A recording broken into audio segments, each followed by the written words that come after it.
Welcome back to Love Talk. This is Gregory Morgan. If you are a human being, you're in a relationship. You're in multiple relationships. You've been in relationships since the beginning of your life. Your first relationship was with your caregivers, with your mother and your father. And that set up and conditioned the way that you would relate to people in later parts of your life.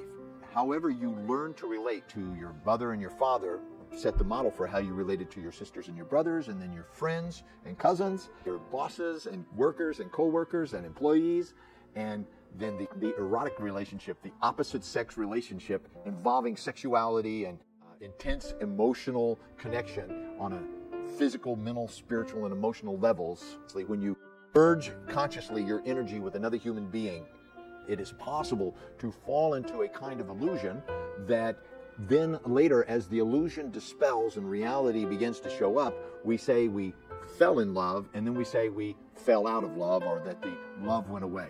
Because it was a projection, like a movie projected onto a screen, our mind has the ability to project future realities and then live into those realities as if they were reality. And sometimes those realities are based upon illusionary or childlike magical thinking. You see, there's a time in our personal development, in the development of the brain, from infant to child to adolescent to adult, that we go through a period, let's just call it magical thinking. We imagine that because this happened, that's why this happened. I talk back to my mother, and that's why she wrecked her car. We make connections that may or may not be there. They're not necessarily true. In other words, a sort of magical thinking. At that time in our life, it's very common for many children to have an imaginary playmate, for example, a guardian or other personality that is there with us, that protects us or guides us or plays with us, an imaginary friend. It is the magical thinking that we sometimes carry forward into our adult life, and we see a person, they have the right look, the right smell, the right clothes, they walk just like that, they look like that. When they come around, I have these feelings. Therefore, I must be in love.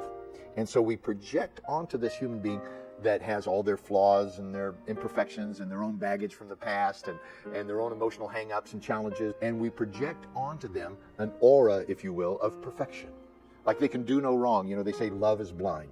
So we'll project this perfection onto this other human being, and we'll fall in love with them. And probably the worst thing you could do at that moment is also get married to them and buy a house and have a baby. That might be about the worst thing that you could do with this person that you're magically in love with. I propose that you give it a year or two, and that you begin to see them as a real human being. And if you're in love with the human being that's underneath what you have projected, if you can find that you can communicate, if you find that you have chemistry, like the sexuality is still there, it's really good, you look forward to it and it turns you on, and the communication is there, and that you're compatible. Those are the three things that I propose that you must have, really, to have a long-term committed relationship, like one that lasts for a lifetime, is you must be able to communicate really well. You need to be able to talk about those things that may be difficult to talk about with other people, but with this person, you're so connected, and the intimacy is at such a level that you could say, you know, I really care about you. I really have feelings for you, and I would love for this to work. And I noticed that you have this thing going on, and it may take some time for you to heal. And even though I would love for it to go faster, I'm not in a hurry. I can wait, because it's more important in the long run that you be whole and complete.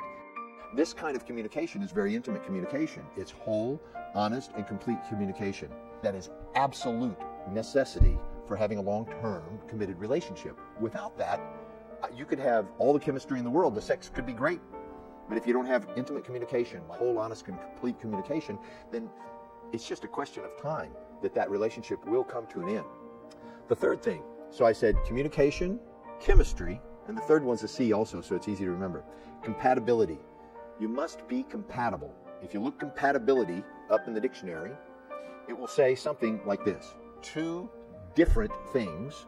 I have a right hand and a left hand. They're different. Two different things working together in a harmonious fashion with no change or alteration required. In other words, I don't have to change my right hand or my left hand in order for them to work together in a harmonious fashion. They can work together, and I don't have to change either one of them. I can leave this one being exactly like it is, and this can be exactly like it is. The man can stay just like he is. He doesn't have to change or alter or be somebody different. And she gets to stay exactly like she is, and she doesn't have to change or alter or be different. Does that mean that they are perfect already? Well, yes, in a very real sense, they actually are. Does it mean that they won't grow? No, of course they will grow and develop and change, but they will do it together and in a harmonious fashion. If you're in a long-term committed relationship or any kind of relationship with another human being, you're going to have issues. So you might as well get used to that idea. If you're going to be in a relationship that involves sexuality, love, real estate, children, religion, family, and every other kind of possible thing that you can think of, in other words, your life, then you are going to have conflicts. That's normal. You're going to have conflicts, you're going to have issues, you're going to have problems, you're going to have stuff where you get stopped and you can't move forward. You're going to have times when you're frustrated, angry, fearful, doubtful. You're going to have times when you feel betrayed. All of that stuff is going to happen inside of a relationship.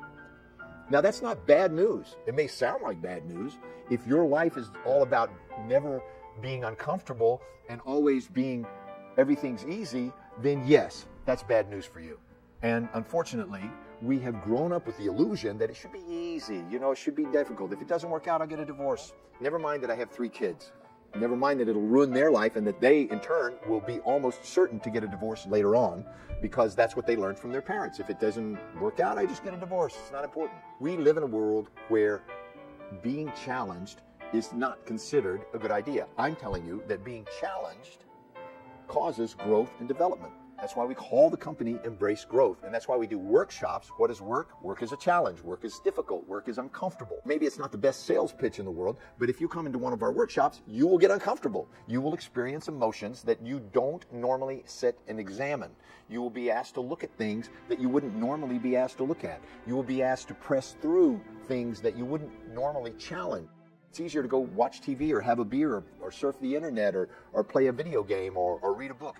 Most people won't take the time to sit down with somebody, a coach or a mentor, who has been through this themselves and who has guided other people through these processes, who has a very specific timeline and sequence and order of events to place these challenges so that you will have the absolute best chance, almost a certainty, that you will overcome these challenges one by one, that you will clear these cluttered up parts of your past and your subconscious mind that are interfering with your behavior patterns and your life and your emotions, that you will actually complete those things, put them in the past, clear the slates, and begin to generate and create from your own vast personal resources. You have vast personal resources that most of you have never even touched, that you don't even know are there. And they're just waiting to come through. Most of our conditioning from the Judeo-Christian and Muslim religious consciousness, which glorifies strife and stress. Most of these religions glorify difficulty, martyrdom, stress, and even have institutionalized it so that there is a belief that without pain, you don't deserve to have the honor and the presence and the pleasure of heaven or God or paradise.